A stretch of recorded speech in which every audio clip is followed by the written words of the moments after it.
Hello అందరికి ఎలా ఉన్నారు? మేము రీసెంట్ గా చెన్నై వెళ్ళాము. అసలు ఎందుకు వెళ్ళాము, అక్కడ ఏ ప్లేసెస్ చూసాము, మొత్తం అన్ని వీడియోలో చూసేద్దాం. యాక్చువల్లీ మా తమ్ముడిని యూనివర్సిటీలో జాయిన్ చేసాము. హాస్టల్ దేపెడదామని చెప్పి అయితే వెళ్ళాం అందరం కలిసి. ఇంకా వాడు షాపింగ్ చేయాలి, హాస్టల్కి ఏవో కొనుక్కోవాలి కొన్ని థింగ్స్ అంటే అలా మెరీనా మాల్కి అయితే వెళ్ళాం. వీడే మా తమ్ముడు షాపింగ్ చేస్తున్నాడు, పిల్లోస్ దుప్పట్లు కొనుక్కోవాలంటే కొనుక్కుంటున్నాడు. నిజంగా ఎంత లగ్జరీగా ఉంది కదా మాల్. అసలు చాలా అంటే చాలా నచ్చింది నాకైతే. ఒకసారి చెన్నై వచ్చాను నేను అనిపించింది ఈ మాల్కి రాగానే. ఇదంతా ఫుడ్ కోర్టు, మొత్తం మాల్లో హాఫ్ పార్ట్ ఫుడ్ కోర్ట్ అనమాట. లేదంటూ లేదు, ఇక్కడ మొత్తం అన్ని ఉన్నాయి. సో టేస్ట్ కూడా చాలా బాగుంది. మా పిన్ని టేస్ట్ చూసి ఎక్స్ప్రెషన్స్ ఇవ్వట్లేదు, జస్ట్ వీడియో కోసం ఇస్తుంది. ఎందుకంటే తన ఒక యూట్యూబర్ అనమాట. సో వీడియో కోసం ఇస్తుంది. దివ్య టాకీస్ అని ఉంటుంది, చూసేయండి వెళ్ళి. ఇంతకీ ఏ కాలేజో చెప్పలేదు కదా. సత్యభామ యూనివర్సిటీలో అయితే జాయిన్ చేసాం తమ్ముడిని. చాలా అంటే చాలా పెద్ద కాలేజ్ ఇది, అండ్ చాలా బాగుంది కూడా. ఇది చాలా పాతకాలంలో కట్టారంట, బట్ అయినా బాగుంది. యూనివర్సిటీ కదా మరి ఆ మాత్రం ఉంటుంది లేని అనిపించింది.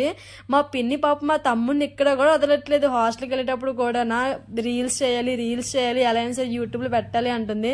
యూట్యూబ్ కష్టాలు మరి నెక్స్ట్ ఏం పెట్టాలి ఆ మాత్రం ఆతృత ఉంటుంది యూట్యూబర్ కదా. తర్వాత జాయిన్ చేసిన తర్వాత నెక్స్ట్ డే కొంచెం ఫ్రెష్ అయిపోయి ఇంకా దగ్గరలో ఉన్న ప్లేసెస్ చూద్దామని అయితే ఫ్రెష్ అయ్యి స్టార్ట్ అయిపోతున్నాం. సో అలా దగ్గరలో మహాబలేశ్వర్ టెంపుల్ అయితే ఉంది సత్యభామ యూనివర్సిటీకి ఒక 30 kmలో. నిజంగా ఇది కూడా మొత్తం రాయితో చేసిందంట. మొత్తం అన్ని శిల్పాలే ఉన్నాయి ఇక్కడ. పర్టికులర్ ఒక దేవుడు అంటూ ఏమి లేరు కానీ మొత్తం అన్ని శిల్పాలు మొత్తం రాయితో చేసినవి. ఈవెన్ ఇక్కడికి ఫారెన్స్ కూడా వచ్చారు అనమాట చూడడానికి. మేము కూడా చూసాం వాళ్ళని. ఇక్కడ కూడా ఆపలేదు మా పిన్ని రీల్స్ చేయడం. ఒక్క తంబేల్ ఫోటో కోసం 100 పోజులు 1 ఫొటోస్ తీయించుకుంటుంది. మా ఫ్రెండ్ అయితే ఇంకేకంగా కెమెరామెన్ చేసింది. ఇవన్నీ యూట్యూబర్ కష్టాలు, చెప్పుకోలేని కష్టాలు ఇవన్నీ. అలా మహాబలేశ్వర్ నుంచి బయటకు వస్తే శిల్పాలు అమ్ముతున్నారు. చాలా క్యూట్గా ఉన్నాయి. అసలు అన్ని పాలరాయితో చేసినవి చాలా బాగున్నాయి. కొనుక్కుందామని చూస్తే చాలా కాస్ట్ చెప్పారు. ఇంకా అందుకే అలా నేత్రానందం ఇచ్చి ఇంకా అక్కడి నుంచి అయితే స్టార్ట్ అయిపోయాం. సో అలా మహాబలేశ్వరి నుంచి దగ్గరలో కంచి కామాక్షమ్మ గుడి ఉంది అని తెలిస్తే సో అలా గుడికి అయితే వెళ్ళాము. సో ఇదే అనమాట కంచి కామాక్షమ్మ గుడి. తమిళనాడులో చాలా ఫేమస్ గుడి అంట ఇది, అని చాలా పవర్ఫుల్ తల్లి అని చెప్పారు ఇక్కడ. ఎవరైతే తిరుపతి నుంచి వెళ్తారో తిరుపతి నుంచి అందరూ ఈ గుడికి వచ్చి దర్శనం చేసుకుని వెళ్తారంట మాక్సిమం అందరూ. అండ్ ఇక్కడ ఫేమస్ ఏంటి అంటే ఇక్కడ వెండి బల్లి బంగారు బల్లి అని 2 ఉంటాయి. సో అందరూ అక్కడికి వెళ్ళి ముట్టుకొనే వస్తారంట. అలా ముట్టుకుంటే మనకి దోషాలన్నీ పోతాయి. ఇన్ కేసు బల్లి పడినా సరే మనకి ఇది ఏ దోషం ఉండదు, అండ్ పడిన వాళ్ళు మనల్ని వచ్చి ముట్టుకున్నా సరే మనకి ఏం అవ్వదు అని చెప్పి ఇక్కడ ఉన్న వాళ్ళందరూ అయితే నమ్ముతున్నారు. సో అలా బంగారు బల్లి వెండి బల్లి పైన సూర్యుడు ఉంటారనమాట. అలా అందరూ వెళ్ళి వాటిని ముట్టుకొని దర్శనం చేసుకుని వెళ్తారు ఇక్కడ నుంచి. అలా కామాక్షమ్మ దర్శనం అయిపోయిన తర్వాత కాంచీపురం చీరలు చాలా ఫేమస్ అని మన అందరికీ తెలుసు. సో అలా చీరలు కొనుక్కుందాం అయితే వెళ్ళాము దగ్గరలో షాప్ కి. చీరలు ఇక్కడే తయారు చేస్తున్నారు. ఒక్క చీరకి 20 days పడుతుందంట.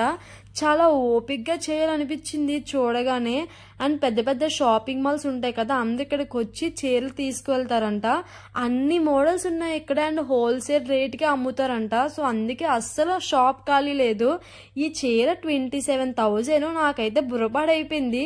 ఎందుకంత కాస్ట్ అని చూస్తే ఇక్కడ 2 grams గోల్డ్ అనేది ఉంటుందంట. అక్కడ కలర్ కనిపిస్తుంది కదా గోల్డ్ కలర్, అది గోల్డ్ తో చేసిందంట. ఇంకా 27K అనగా నేనైతే షాక్. అసలు ఆ చీరలు ఏముంది అనిపించింది. మా పిన్ను చూసి ఎక్కడ కూడా రీల్స్ చేయడం ఆపలేదు ఇక్కడ. సో ఫైనల్ గా ఇలా అయిందనమాట మా చెన్నై టూర్. చాలా బాగా ఎంజాయ్ చేసాం. కొత్త కొత్త ప్లేస్ అన్ని విజిట్ చేసాము. చాలా నచ్చింది నాకు ఈ టూర్. పడుకుందాం రేపు 3 రోజులు, బట్ నిద్ర లేదని సరే మా పిన్ వదలలేదు. ట్రైన్ లో కూడా రీల్స్ చేపించింది నా చేత. తిడుతుంది అనుకోకండి, జస్ట్ రీల్లో అది యాక్షన్ చేస్తుంది. సో మరి మళ్ళీ కలుసుకుందాం మరి. సో మళ్ళీ కలుద్దాం, బాయ్.